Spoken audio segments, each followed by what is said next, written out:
नमस्कार, स्वागत है आपका आपके अपने YouTube चैनल एक्सप्रेसिव यूथ में। मैं हूं आपके साथ अक्षता झा।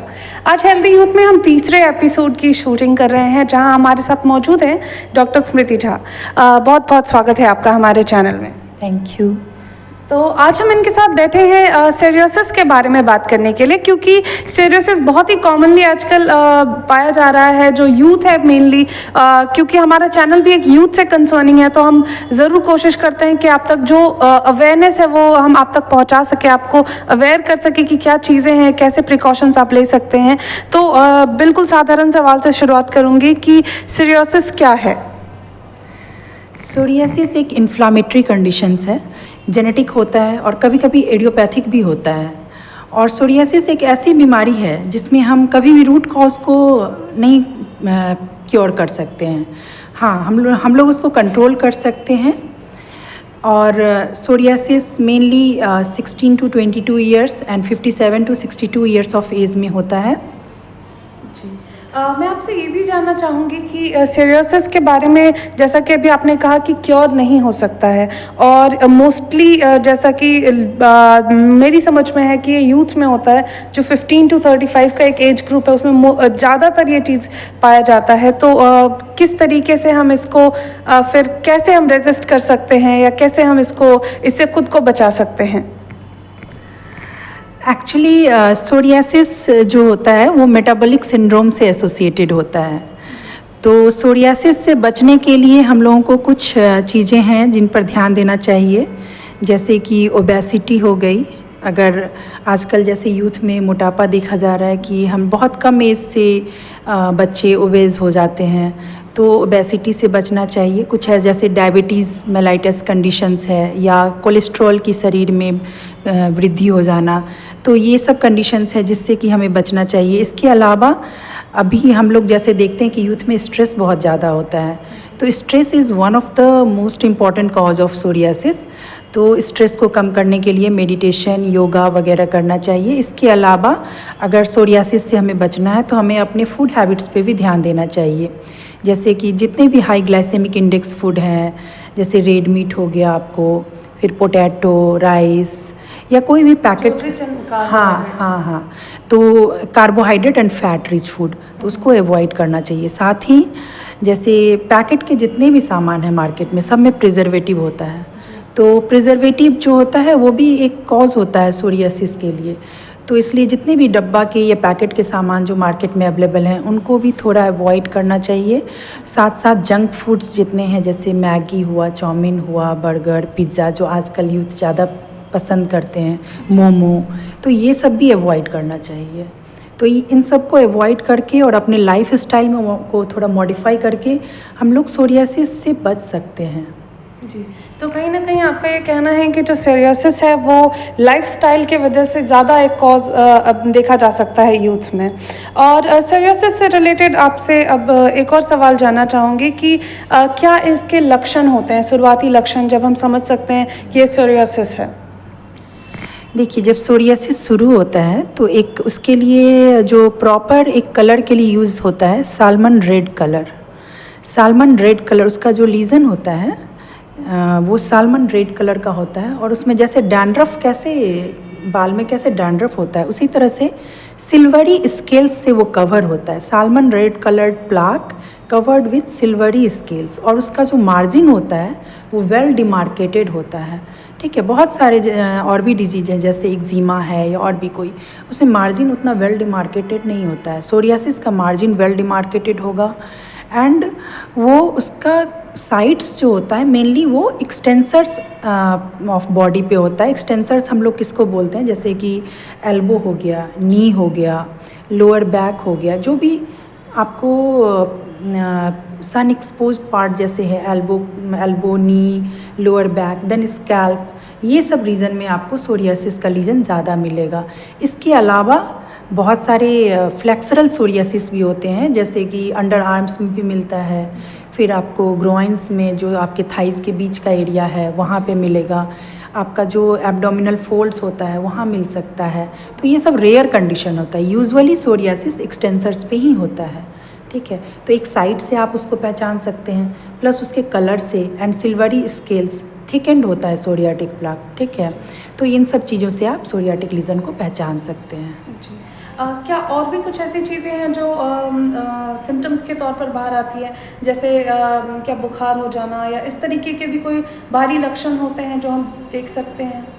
नहीं, सोरियासिस में कोई भी फीवर, हाँ अगर होल बॉडी किसी को सोरियासिस हो गया तो जैसा मैंने पहले भी बताया, सोरियासिस एक इन्फ्लामेटरी कंडीशन है।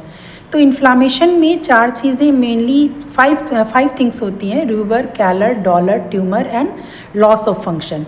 रूबर means red, dolor means pain, calor means redness and tumour means थोड़ा सा स्वेलिंग जैसा, एंड लॉस ऑफ फंक्शन जो होता है मतलब वो अपना काम ख़त्म, उसका काम जो है वो कम हो जाना। तो ये हाँ, ये जो 5 चीज़ें हैं ये इन्फ्लामेशन के लक्षण हैं। और सोरियासिस क्या है? एक इन्फ्लामेटरी कंडीशन है।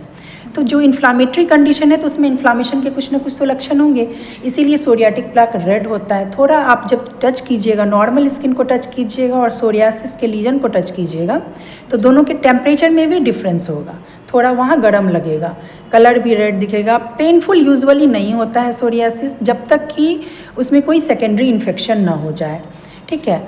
तो जो फीवर की आपने बात की थी ना, यूजुअली अगर body surface area less than 10% involve हो तो फीवर नहीं होता है। लेकिन अगर मान लीजिए कि किसी का 80% बॉडी सरफेस एरिया इन्वॉल्व हो जाए तो ऐसे कंडीशन में पेशेंट को फीवर, आपको एक्चुअली उसका जो बॉडी का जो कोर टेम्परेचर होता है वो बढ़ जाता है।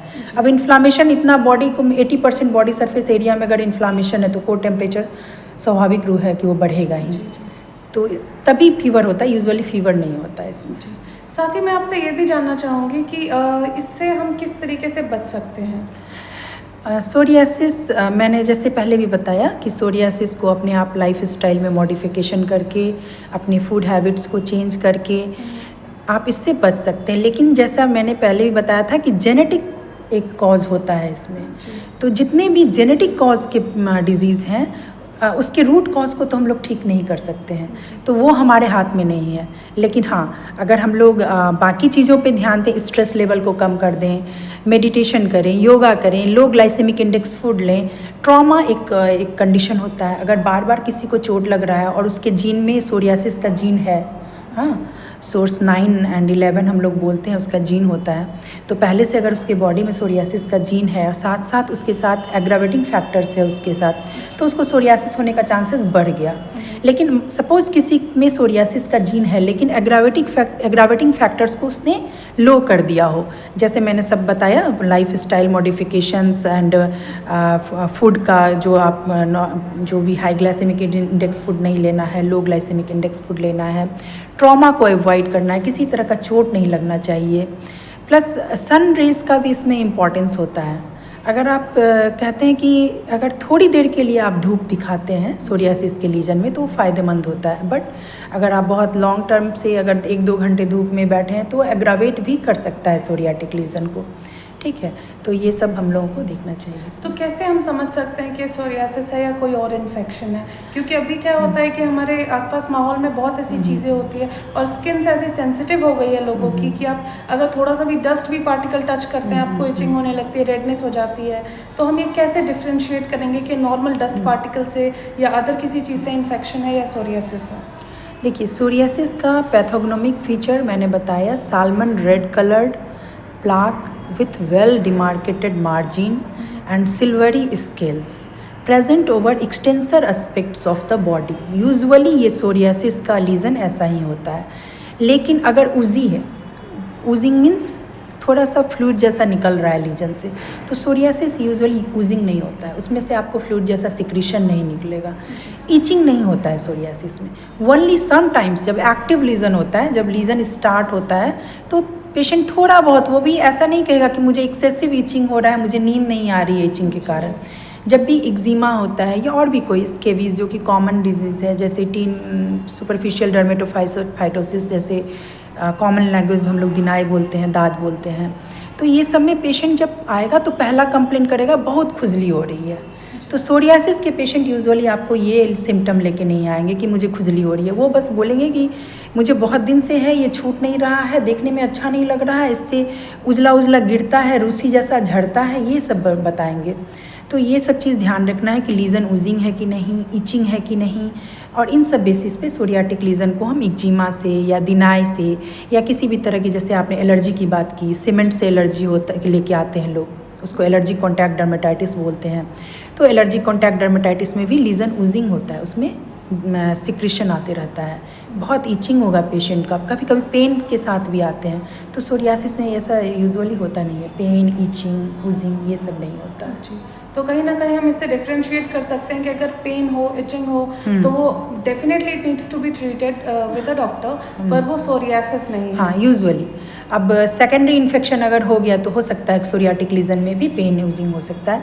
और होता क्या है कि हमारे यहाँ जैसे कि हम लोग तो अब जिस परिवेश में रह रहे हैं, बहुत सारे गांव में भी लोग ठीक करवाते हैं, ट्रीटमेंट लेते हैं, तो हो सकता है कि ट्रीटमेंट सही नहीं जा रहा हो, कोई दूसरा ही दवा लगा लिया, तो जिसके कारण सोरियाटिक प्लाक में भी कभी कभी लोग सेकेंडरी इन्फेक्शन लेके आ जाते हैं और वो मिसलीड करता है।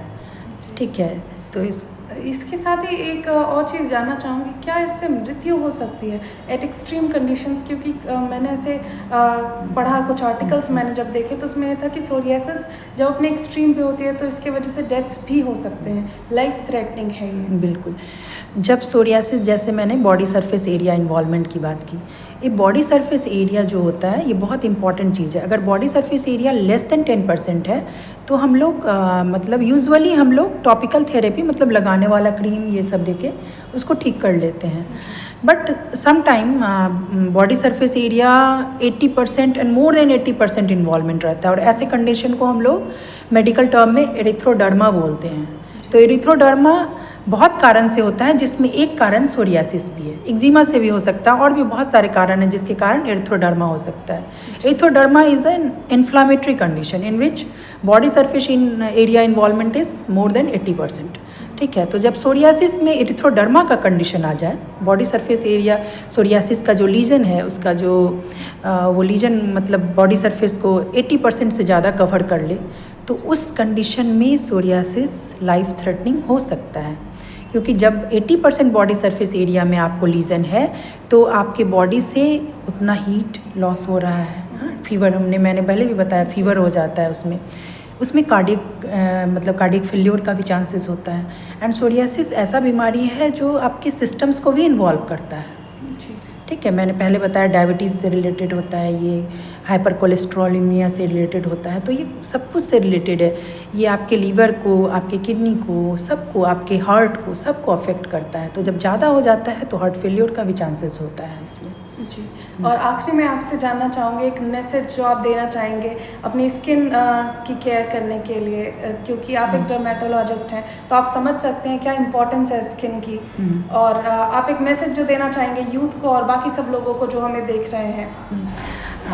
ज़रूर, मैं ये कहना चाहूँगी कि आप अपने स्किन में जो भी क्रीम या लोशन, जो भी मॉइस्चराइज़र यूज़ करते हैं वो according to your skin type, आपकी स्किन कैसी है, ड्राई टाइप हो या मिक्स टाइप हो या ऑयली हो, तो ये जानकर ही लगाएं। जैसे अगर किसी की ड्राई टाइप हो तो उसके लिए उसका रिक्वायरमेंट डिफरेंट होता है, उसको क्रीम बेस्ड लगाना चाहिए मॉइस्चराइज़र। अगर किसी का बहुत ही ऑयली है, एक्ने प्रोन है, तो उसको non comedogenic gel based moisturiser use करना चाहिए। मिक्स टाइप है तो उसमें फिर लोशन या जेल यूज़ कर सकते हैं हम लोग। एंड सनस्क्रीन ज़रूर सबको यूज़ करना चाहिए, इसलिए क्योंकि आप भी यूवी रेज़ इनफैक्ट जो इंफ्रारेड रेज़ होता है, विजिबल रेज़ को हम लोग इंफ्रारेड बोलते हैं, ये भी हमारे स्किन को डैमेज करता है। अभी तक स्टडीज़ बहुत कम आए हैं इंफ्रारेड पर, लेकिन अब आने लगे हैं कि इंफ्रारेड रेज़, जैसे यूवी रेज़ हमारे स्किन को डैमेज करता है वैसे इंफ्रारेड रेज़ भी हार्मफुल होता है हमारे स्किन के लिए। तो हम लोगों को अपने सनस्क्रीन ज़रूर यूज़ करना चाहिए। And sunscreen should be apply every 2 hours, 2 hourly sunscreen आप, क्योंकि एक बार जो आप सनस्क्रीन अप्लाई करते हो अपने चेहरे पे तो 2 घंटे से ज़्यादा आप इफ़ेक्टिव नहीं होता है, इसलिए सनस्क्रीन यूज़ कीजिए। और ज़रूर उसका कंटेंट भी देखिए कि उसमें UVA ब्लॉकर है कि नहीं, UVB ब्लॉकर है कि नहीं, इंफ्रारेड रेज ब्लॉकर है कि नहीं। साथ साथ कुछ फिजिकल ब्लॉकर भी होते हैं जैसे जिंक ऑक्साइड, टाइटेनियम डाइऑक्साइड, ये सब भी होना चाहिए। Thank you. बहुत धन्यवाद आपका मैम। तो ये थी डॉक्टर स्मृति झा, जिनको हम सुन रहे थे सोरियासिस के बारे में, हमने इनसे बात की। और इस वीडियो में फ़िलहाल इतना ही। अगली वीडियो में आपसे फिर होगी मुलाकात, तब तक के लिए नमस्कार।